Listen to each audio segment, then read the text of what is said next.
Hello दोस्तों, मैं ओम प्रकाश और मैं आपको Bihar SSC inter level mains की जो परीक्षा होने वाली है उसमें जो मैथ का प्रश्न रहेगा उससे संबंधित प्रश्नों को मैं हल कराऊंगा और बताऊंगा कि कैसे बनाना है। और उन तमाम मेंस के अभ्यर्थियों को मैं सफलता की कामना करता हूं। और चलिए मैं आपको पहला जो प्रश्न है इस वीडियो का वह मैं बताता हूं। और वह प्रश्न है कि यदि घड़ी को 1140 रुपये में बेचा जाए तो 5% की हानि होती है और हम उसे कितने में बेचें कि 5% का लाभ हो।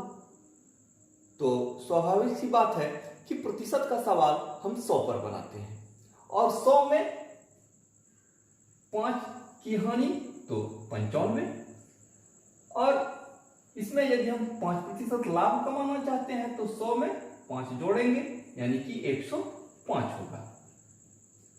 और यह हमारा दिया हुआ है तो 95 के बराबर है 1140 तो 1 के बराबर कितना होगा। तो इसको निकालने के लिए हम 1140 बटा 95 करेंगे और जब हम 1 निकाल लेंगे तो हमको निकालना होगा 105 तो इसको 105 से हम गुना कर देंगे और कटाइए तो ये कट जाएगा 19 पचे 95 19 छक 14 से और 5 से यदि हम कटाएंगे तो यह 21 बार में कटेगा और गुना करते हैं तो 0 6 का 6 दूनी 12 यानी कि 1260 रुपये यह हमारा हो गया घड़ी का विक्रय मूल्य। यदि हम 1260 रुपये में बेचते हैं तो हमें 5% का लाभ होगा।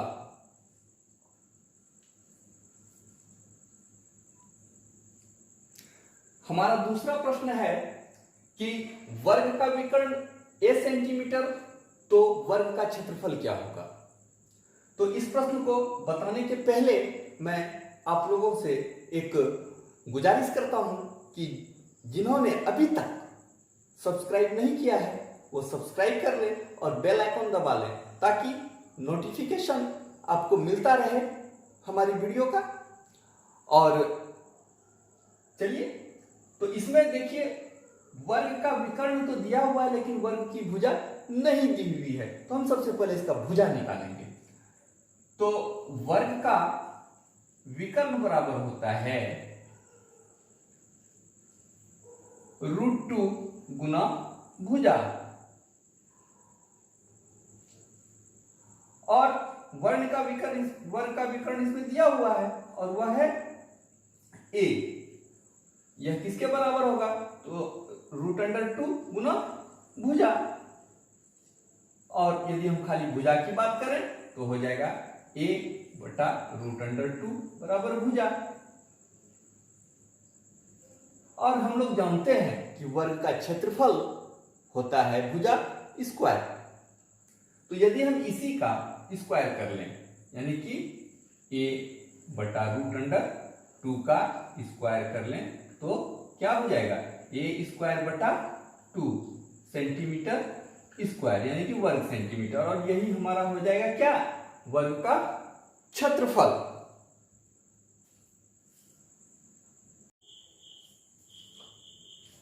और अगला प्रश्न है 2100 रुपये का 10% वार्षिक ब्याज की दर से 3.5 वर्ष में मिश्र धन क्या होगा। और यहां पर कोई चक्रवृद्धि ब्याज की बात नहीं है इसलिए 10% की दर से यदि आप देखिएगा तो 3.5 वर्ष में 35% हो जाएगा। 10 करके 10 + 10 + 10 प्लस आधा यानी कि 5 तो देखिए ये हो गया 35 यानी कि 35% ब्याज हो जाता है। तो हम सीधा इसको डायरेक्ट करते हैं 2100 गुना 35 बटा 100 आप कटा लीजिए और उसके बाद देखिए 35 दूनी 70 यानी कि 700 रुपया। यह 735 रुपया हो गया ब्याज। और हमको मिश्र धन निकालना है, तो मिश्र धन क्या होता है? मूलधन अजोड़ ब्याज। तो मूलधन हमारा हो गया 2100 और प्लस ब्याज 735, यानी कि 2835 रुपये हमारा हो गया मिश्र धन। 2100 रुपये का 10% वार्षिक ब्याज की दर से 3.5 वर्ष में जो मिश्र धन होगा वह हमारा हो जाएगा 2835 रुपये। अगला प्रश्न है a बराबर 2 पर घात 5, 3 पर घात 7 गुना 5 पर घात 10 और b बराबर है 2 पर घात 7 गुना 3 पर घात 8 गुना 7 पर घात 12। तो a और b का महत्तम समापवर्तक क्या होगा, यानी कि HCF क्या होगा? ऐसे प्रश्न में बहुत ज्यादा दिमाग देने की आवश्यकता नहीं है।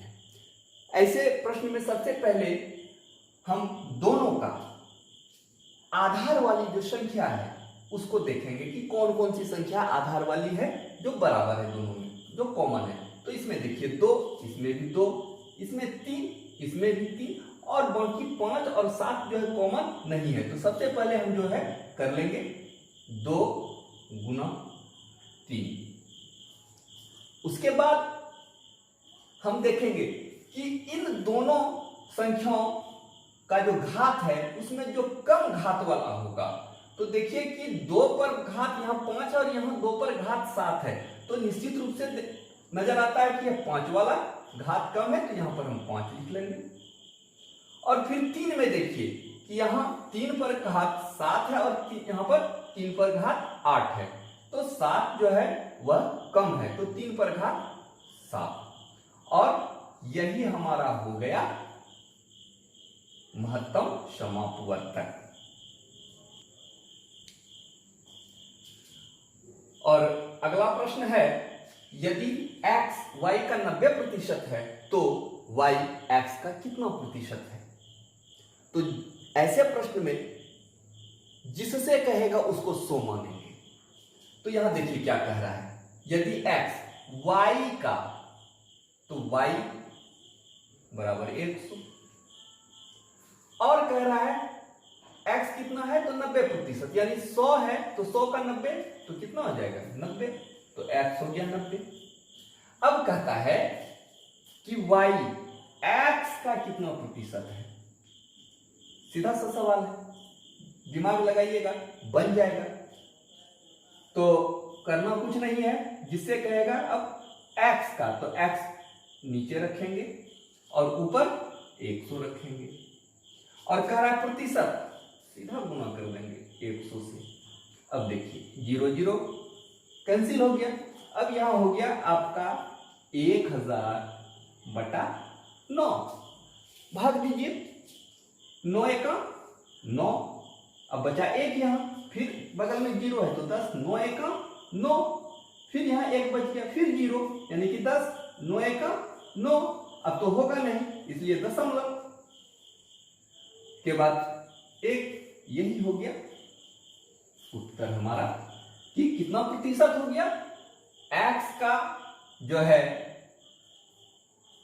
111.1% हो जाएगा y।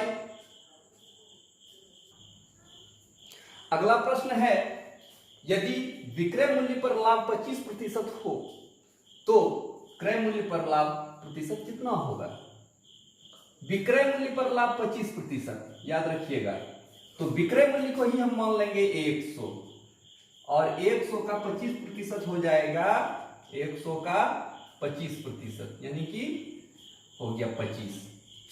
तो यह लाभ जो हमारा है यह 25 रुपया मान लेते हैं।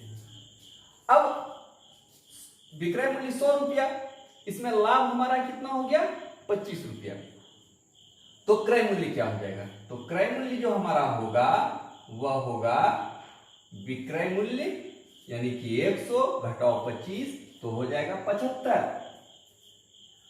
अब देखिए यह हो गया हमारा क्रय मूल्य। अब प्रश्न में कहता है क्रय मूल्य पर लाभ प्रतिशत हमको निकालना है, तो लाभ तो हमारा 25 है और निकालना किस पर है, क्रय मूल्य पर।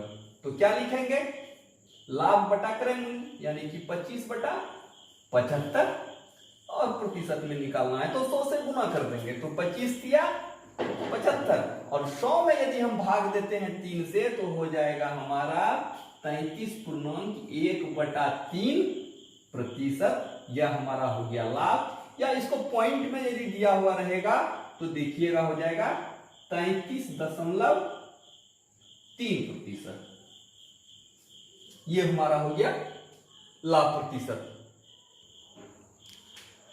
अगला प्रश्न है, एक व्यक्ति नदी की धारा की दिशा में 1 किलोमीटर की दूरी 10 मिनट में तय करता है तथा समान दूरी 30 मिनट में, तो धारा की चाल क्या होगी। तो सबसे पहले हम जान ले कि x प्लस वाई यानी कि व्यक्ति और नदी की धारा की चाल दोनों को मिला दें तो यह जो है 1 किलोमीटर की दूरी 10 मिनट में, तो 1 घंटे में कितना, यानी कि यह हम कर दें तो हो जाएगा हमारा 6 किलोमीटर।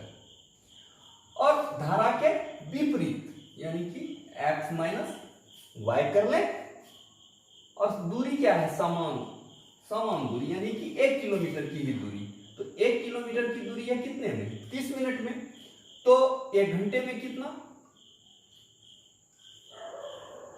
तो 2 किलोमीटर, यानी कि x प्लस वाई बराबर 6 और x माइनस वाई बराबर 2। और हमको निकालना है क्या, तो धारा की चाल, तो धारा की चाल खूब आराम से निकलेगा, इसी को हम कर लेते हैं माइनस प्लस माइनस, तो यहां ये कैंसिल हो जाएगा और वाई वाई यानी 2y बराबर 4, 2 से कटा दे तो y बराबर 2, यानी कि धारा की चाल 2 किलोमीटर प्रति घंटा, 2 किलोमीटर प्रति घंटा। अगला प्रश्न है, यदि वृत्त की त्रिज्या 100% बढ़ा दी जाए तो क्षेत्रफल में कितने प्रतिशत की वृद्धि होगी। तो मान लेते हैं कि त्रिज्या यदि x हो और इसका यदि क्षेत्रफल हमको निकालना हो तो क्षेत्रफल सीधा सा बात है कि हम वर्ग कर लेंगे, तो x का हो जाएगा x स्क्वायर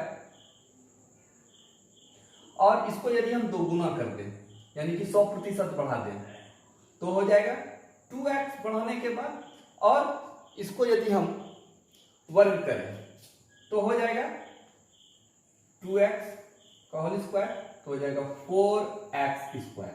अब देखिए बढ़ता कितना है, पहले x स्क्वायर, अब हो गया 4x स्क्वायर, तो कर ले 4x square minus x square, तो हो गया 3x स्क्वायर। यह हमारा बढ़ता है, अब इसको हमको प्रतिशत में निकालना है, तो क्या करेंगे, पहले हमारे पास था x स्क्वायर और इसी में बढ़ता है तो x स्क्वायर और बढ़ा कितना, तो 3x स्क्वायर,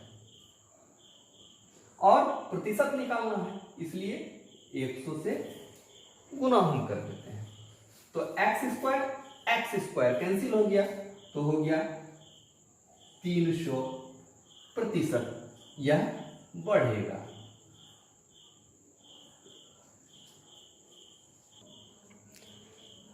अगला प्रश्न है, एक वृत्त और वर्ग का क्षेत्रफल समान है तो वर्ग की भुजा और वृत्त की त्रिज्या का अनुपात क्या होगा। तो घबराने का कोई जरूरत है नहीं, वर्ग की भुजा को x मान लेते हैं, वर्ग की भुजा बराबर x, और वृत्त की त्रिज्या को r मान लेते हैं, और कह रहा है कि वर्ग की भुजा।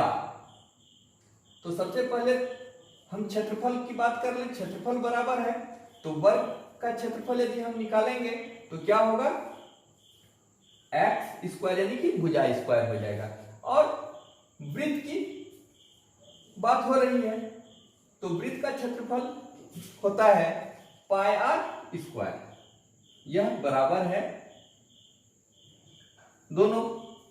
अब हमको निकालना है भुजा दोनों का जो है और त्रिज्या का अनुपात।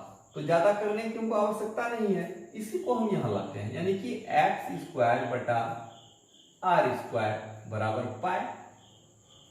और यदि इसको इस तरह भी हम लिख सकते हैं,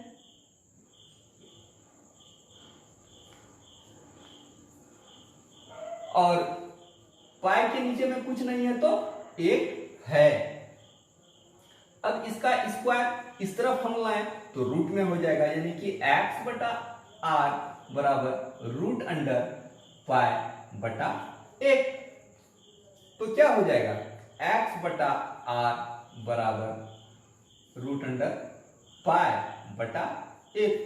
तो वर्ग की भुजा और वृत्त की त्रिज्या का जो अनुपात हो जाएगा वह क्या हो जाएगा, रूट अंडर पाई अनुपात एक। यही हो गया। और दोस्तों, यह वीडियो आपको पसंद आया हो तो लाइक करें, सब्सक्राइब करें, बेल आइकन निश्चित रूप से दबाएं और अपने मित्रों को शेयर करें। धन्यवाद।